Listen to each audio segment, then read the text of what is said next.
네, 안녕하십니까. 반갑습니다. 역전불배TV의 고 대표입니다. 반갑습니다. 요즘 날씨가 굉장히 뜨겁습니다. 자, 휴가 다녀오실 때 건강관리 잘 하시길 바라겠습니다.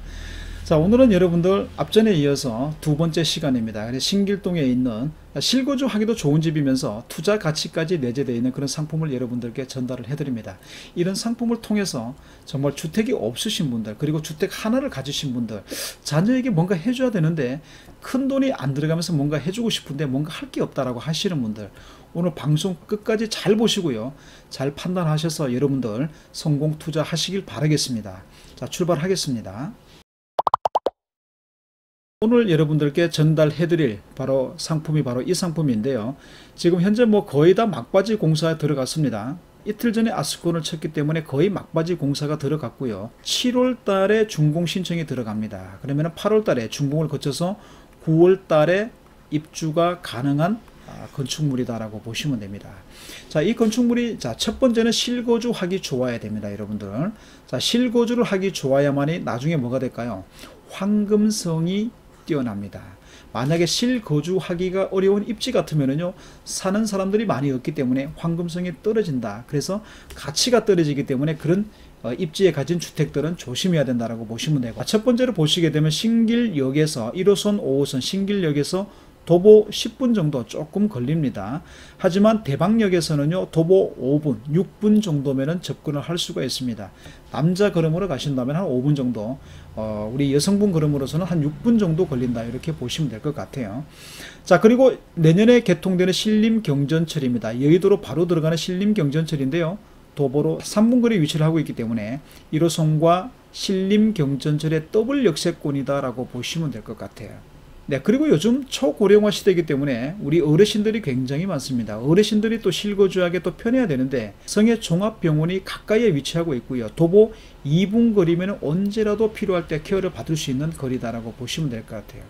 자, 그리고 우리 학부모님들인데요, 신길동은요, 초등학교, 중학교, 고등학교가 집중적으로 밀집되어 있습니다.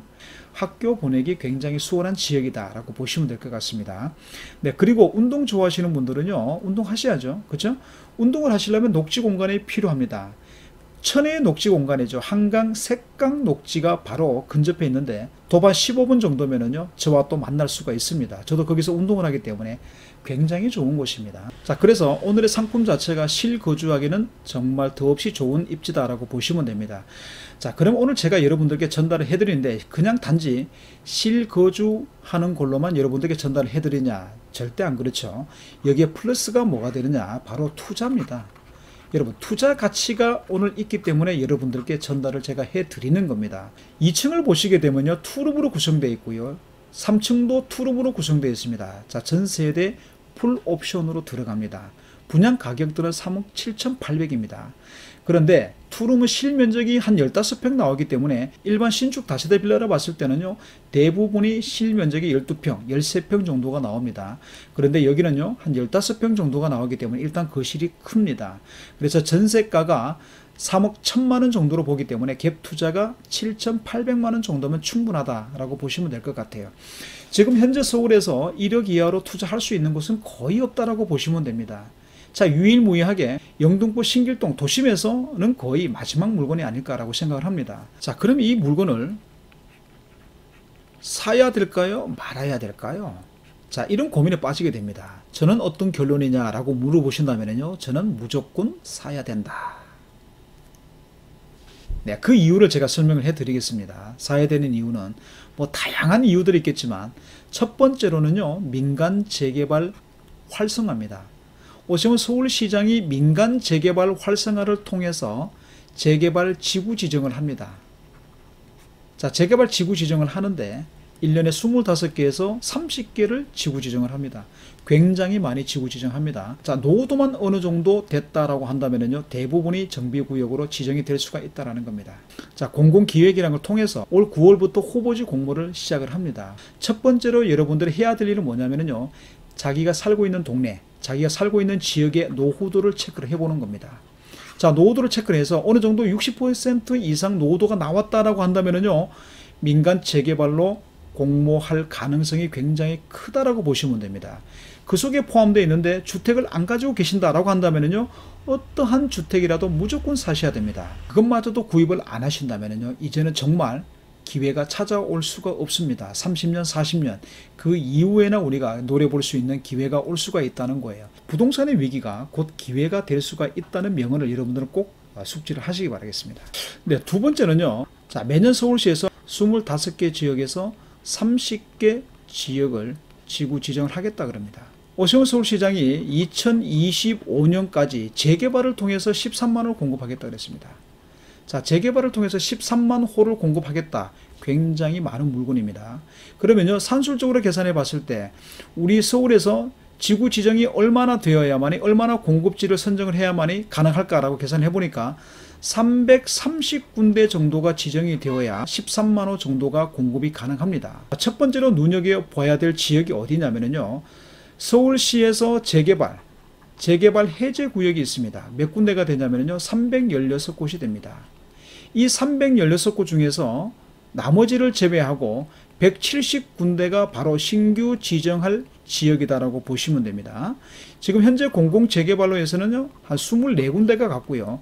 공공주도사업에서 저층주거지 사업으로 지정된 부분이 바로 18곳 정도가 됩니다. 앞으로 계속 공공재개발을 또 후보지를 또 선정을 하겠죠. 그리고 공공주도도 선정을 할 겁니다.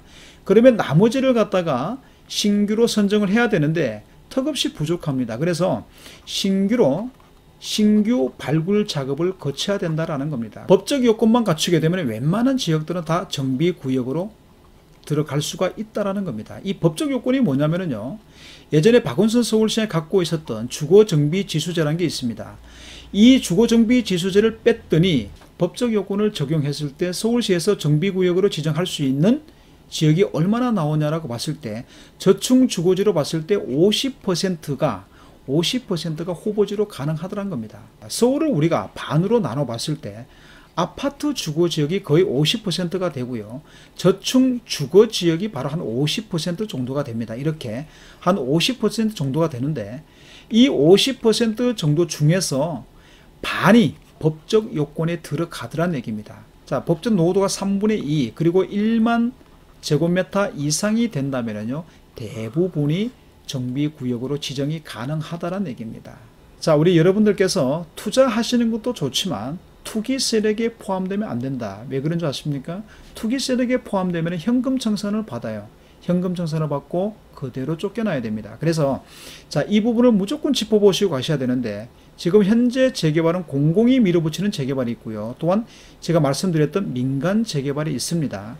자, 민간 재개발 활성화도 중요하지만 투기 방지 대책도 병행을 하기 때문에 신경 써서 보셔야 될 부분이에요. 이제는 공공 재개발도 마찬가지고 민간 재개발도 공모 공고일이 있습니다. 자, 공모 공고일이 있습니다. 지금은 9월달로 잡혀 있습니다. 그래서 공공 재개발 공모 공고일과 민간 재개발 공모일이 9월달에 잡혀 있는데, 자, 이 두 재개발이 한판 붙는 겁니다.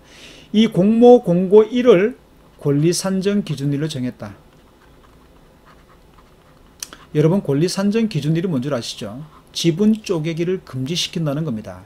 그러면 만약에 9월 21일 날 공모 공고를 시작을 했습니다. 그럼 그 날짜 9월 21일 그 이전에 준공이 떨어진 물건만 사야 된다.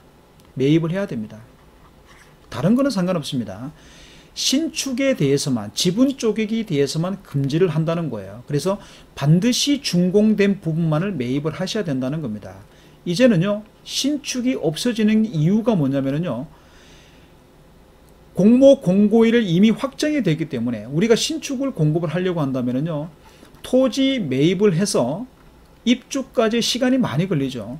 그래서 노후도가 좀 찬 지역들은요, 언제라도 후보지 공모를 할 수가 있기 때문에 만약에 후보지 공모가 선정이 돼서 확정이 되어 버린다면요, 현금 청산, 쫓겨나야 됩니다. 그래서 신축업자들이 함부로 달려들 수가 없다는 겁니다. 그래서 지금 현 정부나 오세훈 서울시장도 이것만큼은 원천적으로 봉쇄를 하겠다는 입장이기 때문에, 그래서 내년부터는 신축 자체가 구경하기가 힘들어집니다. 개발이 안 되는 곳에 신축은 들어갈 수가 있겠지만 개발에 들어갈 가능성이 있는 지역에 대해서는 신축을 공급하기가 굉장히 힘들어진다라고 보셔야 됩니다. 자, 또 한 가지 보겠습니다. 자, 재개발이 있죠, 여러분들. 자, 재개발의 조합원 승계는 언제부터 안 된다고 그랬죠? 관리처분 인가까지는 가능한데 관리처분 이후에는 조합원 승계가 안 됩니다. 조합원 입주권의 매매가 금지가 돼 있죠. 이 부분은 어디까지 온다 그랬죠? 네, 정비구역 지정일까지 앞당겼다라고 보시면 됩니다. 그럼 재건축은요? 자, 재건축은 우리가 조합 설립 인가 이후에는 승계가 안 됩니다. 하지만 조합 설립 인가까지는 가능하죠. 그런데 이게 어디까지 왔다고요?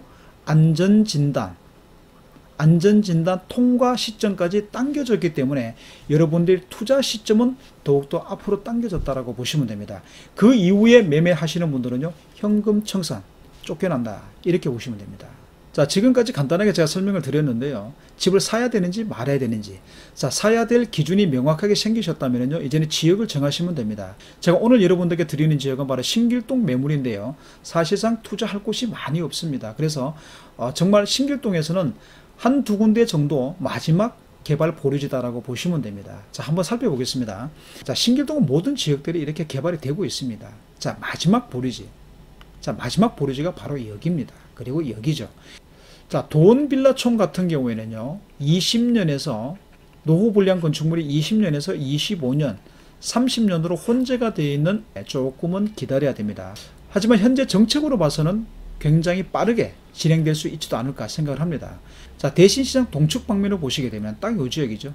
딱 이 지역입니다. 이 지역만이 들어갈 수 있는 마지막 개발지다라고 보시면 돼요.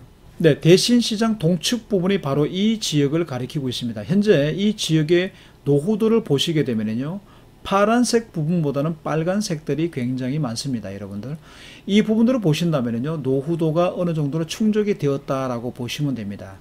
네, 그래서 현재 민간 재개발 활성화 부분에 대해서는요, 법적 요건을 갖춘 지역들 대부분들은 후보지로 선정이 될 수가 있다라고 하는 겁니다. 자, 이 지역에 한번 사진을 보시게 되면요, 자, 신혼빌라 같은 경우에는 30년이 넘었습니다. 32년 됐죠.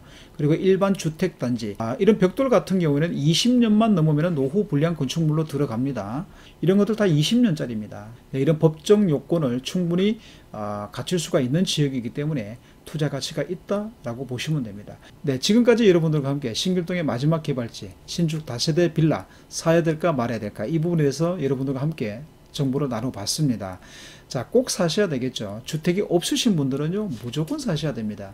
자, 내년에 어떤 현상이 일어나냐면요, 정말 다세대 빌라라도 있느냐 없느냐에 따라 가지고 또 양극화가 생긴다라고 보시면 될 것 같아요. 그래서 지금 현재 정부나 서울시에서는요, 공급에 대해서 집중적으로 초점이 맞춰져 있기 때문에 어떠한 방식으로라도 재개발을 할 수밖에 없는 입장입니다. 자, 공공 재개발 부분에 대해서도 괄목할 만한 속도가 안 나오기 때문에 민간 재개발을 통해서라도 공급을 해야 되겠다는 의지가 굉장히 강하다라고 보시면 될 것 같아요. 여러분, 소액으로 충분히 가능합니다. 소액으로 부자 되시길 바라겠습니다. 감사합니다.